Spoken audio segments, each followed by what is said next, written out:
ይህ አካባቢ ማዮ ኦፎሬ ነው የሚባለው። ማዮ ኦፎሬ ቤተክርስቲያን ከተቋቋመ 69 ዓመቱ ነው።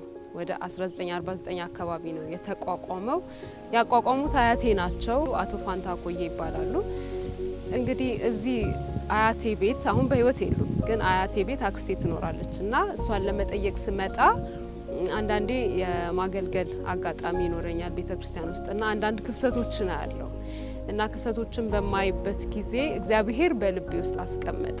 ይህንን ኮንፈረንስ ለማካሄድ እንዲሁም የጤና ኤክስፖ ለማካሄድ ከፓሮሲያ ጋር ተነጋግሬ ይህን ማድረግ እንዳለብኝ እግዚአብሔር ነው ሀሳቡን የሰጠኝ እና ክፍተት እንዳለ ስላየው እግዚአብሔር ሀሳቡን ሲሰጠኝ ከቤተሰቤ ጋር ተነጋገርኩና እነሱም በጣም ደስተኛ ሆኑ። ከዛ በኋላ ፓሮሲያዎችንም አንትሽንና ኤፍሬምንም ሳናግራቸው በጣም ደስተኛ ናቸው ሊረዱኝ የነበረው። ከዛን አቀድን ማለት ነው። መጀመሪያ ስናቀድ ጥቅምት አካባቢ ነበረ፣ በተለያየ ምክንያት ወደ ጥር ተራዘመ ማለት ነው። ስለዚህ ጥር ከ24 ጀምሮ እስከ 30 ከ24 ጀምሮ እስከ 26 የስልጠናው ተካሄደ። ከ27 እስከ 30 ደግሞ የጤና ኤክስፖና ክሩሲንግ ተካሄደ ማለት ነው። የፕሮግራሙ አጠቃላይ ይዘት ስልጠና ነበረው። ከ7 አብያተ ክርስቲያናት ወጣቶች ተሰባስበው ስልጠና እየወሰዱ ነበር። ምሳሌ ከሰጡ ስልጠናዎች መካከል ስለ ሜዲካል ሚሽነሪ ስራ፣ የጤና ወንጌል እንዴት መሰራት እንዳለበት መፍትሄዎቹ መንገዶቹን ጭምር ስልጠና አግኝተዋል። ሌላ በዘለለ ደግሞ እግዚአብሔር ከሰጠን ከተፈጥሮ ሕክምናዎች መካከል 8 የጤና ህጎች የሚባሉ አሉ። ኒው ስታርት የምንለው በእንግሊዝኛ። በሱ ዙሪያ ላይ እንግዲህ እያንዳንዱን ክፍል በአመጋገብ፣ በኤክሰርሳይዝ ዙሪያ ላይ፣ በውሃ ዙሪያ ላይ፣ በፀሐይ ብርሃን ዙሪያ ላይ፣ በራስን መግዛት ዙሪያ ላይ እንዲሁም ደግሞ በእረፍት እንዲሁም በአየር ላይና በስተመጨረሻም ደግሞ እግዚአብሔርን በመታመን ዙሪያ ላይ እነዚህ 8ቱ ናቸው። በእነዚህ ዙሪያ ላይ አንዳንድ ኮርሶች ተሰጥተው ለትምህርት አግኝተዋል ማለት ነው። ከዛም በዘለለ ደግሞ ሲሰጥ የነበሩ ትምህርቶች እንዴት ሰውን በተፈጥሮ መንገድ ማከም እንችላለን የሚለው ሀሳብ ነው። ሌላ በዘለለ ደግሞ ኤልዛ ኤክስፖ ሌሰን የሚባል አንድ ትምህርት ክፍል አለ። ይሄ ደግሞ ሰዎችን እንዴት ባለ መልኩ ጤናቸው መጠበቅ እንዳለባቸው የአኗኗር ዘይቤ የምንመክርበት፣ የደም ግፊት እንዲሁም ደግሞ የስኳር በሽታን እንዴት መታከም እንዳለባቸው የሚያረጋግጥ ወይም እዛ የምንሰራበት በተግባር ቲዮሪውን ወደ ፕራክቲካል የምናመጣበት ሌሰን የሚሰጥበት ፓርት አለና እሱን ተምሯል። እና እንግዲህ 3ቱን ቀን ከተማሩ በኋላ ስልጠናው በቲዮሪ ብቻ ሳይሆን በተግባር የተደገፈ እንዲሆን ለ3 ቀናት ደግሞ ያህል ከኛ ጋር አብረው የጤና ስራ ለመስራት ማህበረሰቡን ለማገልገል እድል አግኝተው ነበር። 3 days of training was a packed, intensive training. The young people were really engaged. They were really interested in what they were learning, and I do hope that they would apply what they learned to their lives personally, and also to go back and help their families, their churches, and the communities where they come from. ከሮብ እስከ አርብ ድረስ የነበረን ደግሞ ጤና ኤክስፖ ነው።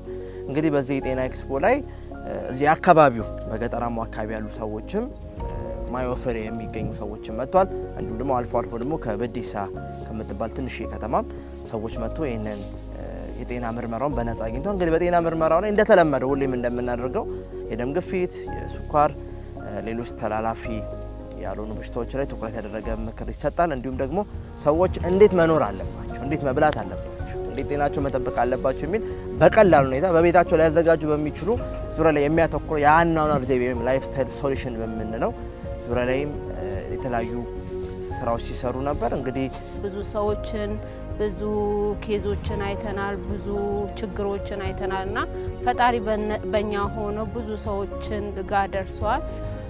በጤና ኤክስፖ ላይ ያየሁት እዚህ አካባቢ አንደኛ የውሃ ችግር እንዳለና ከውሃ እጥረት የተነሳ ሰዎች ለጨጓራ እንዲሁም ለኩላሊት እንዲሁም ደግሞ የእግር እብጠትም ወባ እንዲሁም ደግሞ ታይፎይድ እነዚህ የመሳሰሉ በሽታ እንደተጠቁ ነው ያየሁትና ቦታው በወባት በተደጋጋሚ የሚጠቃ በጣም ብዙ የተለያዩ ችግሮችንም ደግሞ ያስተዋለበት ነገር ነበርና ወደ 200 የሚጠጉ ሰዎች እግዚአብሔር ፈቅዶ ከዚያም በላይ ይሆናሉ፣ ግን ወደ 200 የሚጠጉ ሰዎች ይህንን አገልግሎት ለማግኘት ወደዚህ ወደ ማዮ ኦፎሬ መጥተው ነበር እና እዚህ ካሉ ልጆች ጋር በተግባር እነሱም የተማሩት ነገር በተግባር እንዲያወጡ ልምድ ልውውጥ ያደረግንበት ነበርና ቀላል የሆኑ የተፈጥሮ ሕክምናዎችን በቤታቸው እንዲጠቀሙ በተግባር የተደገፈ ማሳያዎችም ነበሩ። በጤና ኤክስፖ ላይ ደግሞ አዳዲስ ሰዎችን ፕሮግራም እንዳለ እየነገርናቸው ነበርና እየመጡ እየተሳተፉ ነበር። ደስ ይል ነበር። The expo was wonderful. The young people were really engaged and excited to be of service, and they're interested in the various tasks that we assigned them to participate in. And so yeah, it was a wonderful week here, and I praise God for being here. እንግዲህ እግዚአብሔር በብዙ ሲያግዘን ሲረዳን ነበር። በጣም ደስ የሚል ቆይታ ነበር ማለት ነውና በቃ ሰው ምን ያክል ጤናውን መጠበቅ እንዳለበት ምን ያክል ምድራችን እንደታመመች ያየንበት እና እግዚአብሔር ደግሞ ለዚህ መፍትሄ እንዳለው ጭምር የተማርንበት የጤና ኤክስፖ ነው። ሌላው ልዩ ኮንፈረንስ ከቤተክርስቲያኒቱ አጠገብ ባለው ትልቅ ቦታ ላይ ትልቅ ኮንፈረንስ አካሄደናል። በዚህ ኮንፈረንስ ላይ እንግዲህ የዘማሪ ጊዜ ነበር፣ የቃል ጊዜ ነበረን፣ ጥሩ የትምህርት ጊዜ ነበር። እንዲሁም ደግሞ ለአካባቢው ሰዎች ደግሞ የፊልም የመንፈሳዊ ፊልም ያሳየንበት ወቅቶች አሉና ወደዚህ ቦታ ላይ በጣም ደስ የሚለው ጤና ኤክስፖ ላይ ያገኘናቸው ሰዎች ፕሮግራሙ ላይ ሲመጡ አይተን ነበርና ሁሌ ጥሪ እናቀርብ ነበርና ሮብም ጥሪ ያቀርበን ነበር፣ ሐሙስም ጥሪ ሲቀርብ የመጡ ነበርና በጣም ደስ ነበር ያለኝ እኔ በግሌ። ምክንያቱም በቀን ያገኘውን ሰው ያማከርከውን ስለ ጤንነቱም እንዴት መጠበቅ ስራና ለዘይቦ እንዴት ማውራት እንዳለበት እንዴት መኖር እንዳለበት የመከርከውን ሰው ማታ ደግሞ ያስፈልገኛል አካልም ብቻ አይደለም ጤንነት መንፈሳዊም ጭምር ነው ብሎ አምኖ እዛ ቦታ ላይ ሲካፈል ማየት በጣም ያስደስታል። በተለይ ደግሞ ለጊዜው በጣም አሳሳቢና አንገብጋቢ በሆኑ ጉዳዮች ርዕሰ ጉዳዮች ላይ ማህበረሰቡን ለማነቃቃት ስንሞክር ነበረ። ከቤተክርስቲያን ርቀው የነበሩ ሰዎችም ወደ ቤተክርስቲያን እንዲመለሱ ጉብኝቶችን ለማድረግ እድሎችን አግኝተን ነበርና በየምሽቱ በመናረገው መንፈሳዊ አገልግሎት ጥሩ ምላሾችን እያገኘን እግዚአብሔር በኃይል ህዝቡን እያነቃቃ እየጎበኘ ነበርና በጣም ደስ የሚያሰኝ ጊዜ ያሳልፈናል። ማዮ ኦፎሬ የተደረገው ስልጣናና ጤና ኤክስፖ የነበረው ላይ ኦሮብ ጀምረን ጤና ኤክስፖ ሰርተናል። ከዛ እኔ የሚሰራበት ቦታ ማሳጅ ክፍል ነበርኩኝ። በጣም ብዙ ሰዎች አክመናል። በዛ የተነሳ ብዙ ሰው ተደስቶ ሲሄዱ ደስ ብሎኛል። እኔንም እዚህ አሁን ስልጣና ተሰጥቶልን ስልጣና ወስደን ነበር። ስልጣና ደግሞ በጣም በግሩም ሁኔታ በአማረ መልክ ስልጣናንም ወስደን ነበር። በዛ ዙሪያ ደግሞ ብዙ ነገር ተምረናል። እንዴት እንደምንደረግ በሽተኞች ሲመጡ እንዴት ማድረግ እንዳለብን በሁሉም ዙሪያ ስለ ጤና ሁኔታ ሁሉንም ተምረን 8 የጤና ህጎችንም ተምረን ደግሞ ለየተለያዩ በሽታዎች የተለያዩ መድኃኒቶች እንዴት እንደሚደረጉ ሁሉንም ተምረን ነበር። ከዛ ደግሞ ወደ ተግባር ገብተናል። በተግባርም ደግሞ እየሰራን እስከዚህ ቆይተናልና እግዚአብሔር ይመስገን በሁሉም ስራ እግዚአብሔር ረድቶናልና እየሰራንም እንገኛለን። አሁንም ደግሞ ከየተለያየ ቦታ ሰው መጥቶ ደግሞ እነሱን በትህትና በፍቅር ስናስተናግድ ቆይተናልና እግዚአብሔር ረድቶናል። እኛም ደግሞ ለራሳችን ብዙ ዕውቀት ነው ያገኘነው። እኔ በበኩሌ ለራሴ ብዙ ዕውቀት ነው ያገኘሁት። እግዚአብሔር ይመስገን። ለወደፊትም ደግሞ እግዚአብሔር ካለ ለመቀጠል እንደዚህ ሰዎችን ለማገልገል በጣም እፈልጋለሁ። ደግሞ ይሄንን ያደረጉት ማለት ስልጣናውንም የሰጡንን እግዚአብሔር ይባርካቸው ለማለት እፈልጋለሁ። በዛ ዙሪያ ደግሞ ሌላ የምጨምረው ነገር ብዙ ልጆች ነው እዚህ ስልጣና ያደረጉት። እነሱም ደግሞ ለመቀጠል ሀሳባቸውን እያስቀመጡ ነው የሚገኙት። እነሱም ይቀጥላሉ ብዬ አስባለሁ። እኔ ለራሴ ደግሞ ለመቀጠል እፈልጋለሁ። ጌታም እንድረዳኝ እፈልጋለሁ። ጌታ ይረዳኛል አምናለሁ። ብዙ ትምህርት ነው ያገኘነው። ከተፈጥሮ ብዙ መድኃኒት እንደሚገኝ አውቀናል። ደግሞ ማታ ፕሮግራም እየሰራን ነው። እዚህ ስንሰራ ደግሞ ብዙ ሰዎች ይመጣሉ፣ እናገለግላለን። ከነሱ ጋርም ጊዜ እያሳለፍን ደግሞ በፊልም ፕሮግራም ላይ አንዳንድ ነገሮችን እናሳያለን። ያንን ደግሞ ለማየት ብዙ ሰዎች ይመጣሉ።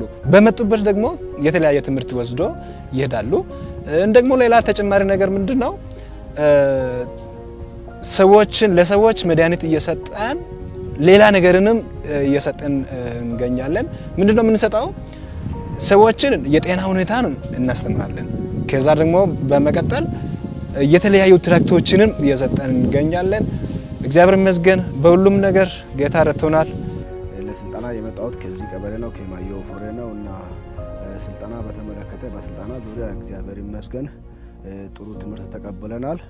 የተለያዩ ነገሮች ተምረናል። ቲዮሪ ተምረን በተግባርም ሰርተን አይተነዋል። ብዙ የታመሙ ሰዎችንም ደግሞ ከአካባቢያችን በምንገኘው መድኃኒቶች እንዴት ማከም እንዳለብን ከተፈጥሮ መድኃኒት እንዴት እንደሚገኝ አወጣጡ እንዴት እንደሆነ ብዙ ነገር በጣም እጅግ ጥሩ በሆነ ሁኔታ ተምረናል። እግዚአብሔር ይመስገን እና ስልጠና እየሰጡ አካላቶችንም ጨምር በጣም ነው የምናመሰግናቸው። መጀመሪያ ደግሞ ይሄንን እድል የሰጠን እግዚአብሔርንም እያመሰገንኩኝ ይሄ ስልጠና ከኔ ጋርም የተቀበሉ ብዙዎች አሉና ካሁን በኋላ ባለው ጊዜ በእኛ አካባቢ ሰዎች ቀለል ባለ መልክ መድኃኒት ከተፈጥሮ ነገሮች እንዴት እንደሚያገኙ ስልጠና ስለተቀበልኩኝ በዚህ መልክ ለወደፊት ለራስም መድኃኒት መጠቀም ይችላል። ሌሎችንም ደግሞ በተማርኩት መሰረት ሲታመሙ ለነሱ መድኃኒት ከምን እንደሚወጣ ለወባ መድኃኒቱ ምን እንደሆነ ለተለያዩ በሽታዎች ለጨጓራዎች ምን መጠቀም እንዳለብን በተማርኩት መሰረት ልረዳቸውም ላግዛቸውም ይችላለሁኝ እና ይሄን ይመስላል። በተግባርም ብዙ ነገር ተምረናል። የኛ ትምህርት በዚህ ነው ያቋጨ ነው። ይሄን ይመስላል ስልጠና የተቀበልኩት። የመጣሁት ከአንካ ሮብ ቸርች ነው። በዚህ ሳምንት እዚህ ማዮ ኦፎሬ ቸርች መተን ብዙ ስልጠና እየተቀበልን ነበረ። ከዚህ በፊት ተምረን ወይም አይተን የማናውቀው ነገር ተምረን ቢሆን ብዙ እኛ በስራ ላይ ያላዋልናቸው ነገሮችን ብዙዎች እየተማርን እያየን ቲዮሪ ተምረን ደግሞ ውጭ ላይ ወተን ተግባርም እያደረግን በተለያየ መልክ ከተፈጥሮ መድኃኒት እንዴት እንደሚገኝ እሱንም እያየን ለታከሙትም መድኃኒት እየሰጠን ይህን ሳምንት በዚህ ቆይተናል። በማዮ ኦፎሬ ማዮ ኦፎሬ ቤተክርስቲያን ፍቃደኛ ወንጌላዊ ሆኜ ነው እየሰራው ያለሁት። አጠቃላይ የቤተክርስቲያን ሰዎችም ጭምር የአካባቢ ሰዎች በጣም ደስ እንደተሰኙ በጣም እንዳመሰገኑ ሁሉ ተሰምቶናልና ሌላው ደግሞ ፓሩሲያ ሚሽን ነው በተለይ ገዛ ያደረጉ ብዙ ወጪ አውጥቶ እስከኛ ድረስ የሕክምና እቃቸውን ይዞ በራሳቸው ይዞ መጥቶ አገልግሎን ነው ያሉት። አጠቃላይ በነበረው ሁኔታ በእውነት እግዚአብሔር እንደረዳንና ሰዎችም ደግሞ እኛ ባደረግነው አገልግሎት ረክቶ እንደተመለሱ ነው ያየሁትና እየባረኩ ነው እንግዲህ የሩትና በእውነት እግዚአብሔር አምላካችን እጅግ አድርገን እናመሰግናለን። በጣም ደስ የሚል ጊዜ ነበረ። የፓሮሲያ ቲሞች በሰላም መጥተው ጥሩ ጊዜ አሳልፈው አብረን ከማዮ ኦፎሬ ቤተክርስቲያን ፓሮሲያዎች ጋር አብረን ያቀድናቸው ነገሮች ሁሉ ተሳክተው የእግዚአብሔር መገኘት ኖሮበት በእያንዳንዱ ነገር እሱ ከኛ ጋር እንደሆነ ይታይ ነበር። የሚገርመውና በደንብ እግዚአብሔር ያለበት እንደሆነ በሚታይበት ሁኔታ ይህን ሁሉ ጊዜ ጨርሰን በሰላም አሁን አጠናቀናል እና በጣም ደስተኞች ነን። ስለሆነው ነገር ሁሉ የእግዚአብሔር ስም የተባረከ ይሁን። በዚህ የነበረን ቆይታ ባጭሩ ሲታይ እጅግ በጣም ደስ የሚያሰኝ መልካም ውጤት ያገኘንበት ነውና በዚህ ስራ ውስጥ እግዚአብሔር ፈቅዶና ወዶ የተለያዩ ቦታዎችን ሄደን ለማሰልጠን እድል አግኝተናልና እዚህም ከነበሩ ወጣቶች ጋር ጥሩ አቅም ያላቸው ፍላጎት ያላቸው ወደፊት ለምንሰራቸው ስራዎች የሚረዱን የሚያግዙን እዚህ አካባቢ ያለውን ስራ ማህበረሰብን ለማገልገል የወንጌል አሰራርን በተሻለ ሁኔታ ለማስኬድ የሞተውን መንፈሳዊነት ለማነቃቃት ምን ያህል ወሳኝ እንደሆነ የሕክምና ሚስዮናዊ ስራ ሜዲካል ሚሽነሪ ወርክ እውነትም የሶስቱ መላከ መልእክት ቀኝ እጅ እንደሆነ ማየት የቻለበት ነው። እንግዲህ ጊዜው ያለቀ በሚመጣበት ጊዜ የእግዚአብሔር ሕዝቦች እድሉ ተመቻችቶላቸው ሳለ በሽታ ምንነቱን ማወቅ፣ መከላከያውን ማወቅ፣ የሚዳንበትን መንገድ ማወቅ፣ ምክንያቱን በዝርዝር በማወቅ ደግሞ መፍትሄው ላይ መስራት አስፈላጊ እንደሆነ የእግዚአብሔር የጤና እቅድ ለእስራኤልም ሆነ ለዘመናዊ እስራኤል መከላከልን መሰረት ያደረገ እንደሆነ አስቀድሞ ህዝቡ እያሳመመው ወደ ጤና ቀውስ እየመራው ላላስፈላጊ ወጪ እየዳረገው ስላለው ነገር እንዲያውቅ አይኖቹ እንዲከፈቱ ልጆቹን ቤተሰቡን እንዴት መምራት እንዴት መጠበቅ እንዳለበት አካባቢው እንዴት በንጽህና መጠበቅ እንዳለበት ተላላፊ የሆኑ በሽታዎች እንዴት መቆጣጠር እንደሚቻል በዚህ አካባቢ የወባ በሽታ በብዛት ተመልክተን ነበርና ራሳቸው እንዴት መጠበቅ እንዳለባቸው የማደፋፈር የማነሳሳት ስራዎችን እንሰራ ነበርና የእግዚአብሔር ሕዝቦች ይህንን የምትመለከቱ በተለያየ ስፍራ ያላችሁ ከዚህ የአገልግሎት መስመር ውጪ ያሉ ሌሎች አገልግሎቶች በጊዜ ሂደት የሚቋረጡበት የሚቀንሱበት እድሎችም እየጠበቡ እየመጡ ነው ያሉትና ይሄንን የሕክምና ሚስዮናዊ ስራ እያንዳንዱ የቤተ ክርስቲያን አባል በአንድነት ተባብሮ መስራት አለበት። ይሄ ነው ስራውን ወደ ፍጻሜ የሚያመጣው። ዓለም ከዛሬ 2000 ዓመት በፊት አስፈልጓት የነበረው ነገር አስፈልጓታል። ያም ኢየሱስ ክርስቶስ ነው። ያ የክርስቶስ ኢየሱስ ባህሪ የተገለጠው በእኛም የተመለከትነው በወንጌል ውስጥ የምናነበው በአካል በመንፈስ በአእምሮ ሰው እንዲታደስ ወደ እግዚአብሔር መልክ ወደ ቀደመው እንዲመለስ የመስራት ነው እና ይሄ ደግሞ ለክርስቶስ ኢየሱስ ዳግም ምጽአትና ለመጨረሻው ፍልሚያ የሚያዘጋጅ ነው። ስለዚህ ይህን የምትመለከቱ ሰዎች በዚህ እንድትነሳሱ በዚህ ስራችሁ ወደፊት እንድትመሩ እያንዳንዱ የቤተ ክርስቲያን አባል በግሉ እንዲህ ያለውን ነገር ለማድረግ ቢነሳሳ እናደፋፍራለን እና ዛሬ ቴክኖሎጂው አለ፣ እውቀት ለማግኘት የተለያዩ መጽሐፍቶች በእጃችን አሉ። እነዚህን ልምዶች ከቤት በመጀመር በቤተ ክርስቲያን በአካባቢ እንደ ሀገርም ጥሩ የሆነ ተጽዕኖ መፍጠር እንችላለን እና በዚህም ሳምንት የተመለከትነው የእግዚአብሔር እቅድ የእግዚአብሔር መንገድ አሁንም ማስተማር ሰዎችን ከጨለማ ማውጣት እንደሆነ እንጂ መርፌ ሞጋት ወይም ጊዜያዊ መፍትሄዎችን ማግኘት አይደለም እና ይህንን ማህበረሰብ በዚህ መልክ ነው ስናነቃ የነበር ነው። እግዚአብሔር በኃይል ረድቶናል። ሙሉ ውጤቱ ላንረዳ እንችላለን። ዘላለም ይህንን ተጽዕኖ ምን እንደሆነ ይገልጠዋል። ምላሽ የሰጡ ሰዎች አሉ። እንግዲህ በዚህ ያሉ ሰዎች በትኩረት ይህን ነገር ደግሞ እንዲያደርጉ የተገኙትን ደግሞ አዳዲስ ነፍሳቶች ተንከባክበው በመጽሐፍ ቅዱስ ጥናት ውስጥ በማቀፍ ቤቶቻቸውን በመጎብኘት ፍላጎቶቻቸውን በማገልገል እንዲያገለግሉ ለቤተክርስቲያን አገልጋዮች፣ ለመሪዎች፣ ለወጣቶች ስልጠና የተሰጠበት እጅግ ደማቅ አገልግሎት ነበርና የረዳንን አምላክ እናመሰግናለን። በመጀመሪያ ስለዚህ ፕሮግራም እግዚአብሔርን በጣም አድርጌ አመሰግናለሁ። እግዚአብሔር ታላቅ አምላክ ነው። በብዙ ነገር ስለረዳን እግዚአብሔር ስም የተባረከ ይሁን። ሁለተኛ ደግሞ ቤተሰቦቼን አመሰግናለሁ። ምክንያቱም ይሄንን ነገር ስናቅድ ብዙ ክፍተቶችን የሞሉልኝ እነሱ ነበሩ። ወንድሜ ሰብሉ እንዲሁም እናትና አባቴ በዚህ ላይ ትልቅ አስተዋጽኦ ነበራቸው። እነሱን ለማመስገን ወዳለሁ። ከዛ ደግሞ ዋናውን ነገር ከእግዚአብሔር ቀጥሎ ፓሮሲያዎችን ማመስገን ፈልጋለሁ። ምክንያቱም ፈቃደኛ ሆነው እዚህ ድረስ መጥተው ገጠር ድረስ መጥተው ብዙ መስዋዕት አድርገው ይህንን ፕሮግራም ለማካሄድ ይህን ስልጠና ለመስጠት ራሳቸውን ሰጥተው ይህንን ስላደረጉ እግዚአብሔር ይባርካቸው።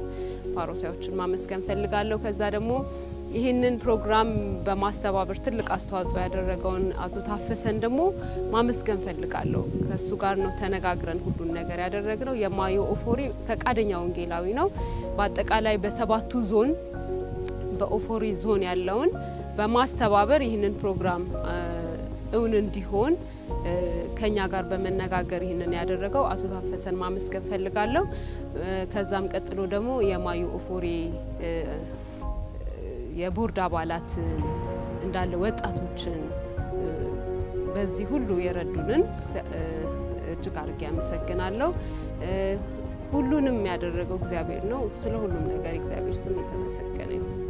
እናንተም ደግሞ በተለያየ መንገድ ስለምትረዱን፣ ስለምታግዙን፣ ስለምትጸልዩልን እጅግ ከልብ እናመሰግናለን። በዚህ ሁሉ የረዱንን ያገዙንን የቤተክርስቲያን አባላት በዚህ ደግሞ ቤታቸውን ክፍት በማድረግ ጤናማ የሆነ ግብ በማዘጋጀት የሚያስፈልገንን ሁሉ አሟልተው ጥሩ የሆነ ጊዜ እንድናሳልፍ ለረዱን እጃቸውን ለዘረጉ ሁሉ ምስጋናችን ይድረሳቸው። እግዚአብሔር ይባርካቸው ለማለት እንወዳለን። እናንተም በያላችሁበት የእግዚአብሔር ጸጋና ሰላም ይብዛላችሁ። ሰላም ቆዩ። ያው ለሰልጣኞች መልእክት ስላለኝ ነው። አሁን የሰለጠኑ ሰልጣኞች ወደ 30 በላይ ይሆናሉ። እነዚህ ሰልጣኞች እንግዲህ ትልቅ ኃላፊነት እንዳለባቸው እግዚአብሔር እንዲያሳስባቸው ነው እዚህ ጋር ማውራት የሚፈልገው። ምክንያቱም ይሄ ትልቅ አዲስ ነገር ነው ለነሱ። ግን አካባቢው ደግሞ ሰዎች በጣም ብዙ ክፍተት ስላለ የእውቀት ጋፕ ስላለ ትልቅ ኃላፊነት አለባቸው። በዚህ በኦፎሬ ዞን ሆነ በአጠቃላይ በወላይታ ይህንን የተማሩትን ማስተማር እንዳለባቸው፣ ብዙዎችን ማሳወቅ እንዳለባቸው ያ ደግሞ የወንጌል ቀኝ እጅ እንደመሆኑ ከወንጌል ጋር አብሮ እንዴት መስራት ይቻላል የሚለውን ማሳወቅ እንዳለባቸው እንዲሁም ደግሞ ብዙ በህመም በስቃይ ያሉት ብዙ እግዚአብሔር በእጃቸው የተፈጥሮ መፍትሄ እንዳስቀመጠ ያንን መጠቀም እንደሚችሉ ያንን እውቀት ማካፈል እንዳለባቸው ትልቅ ኃላፊነት አለባቸውና ይህንን ደግሞ መወጣት እንዲችሉ እግዚአብሔር ይርዳቸው።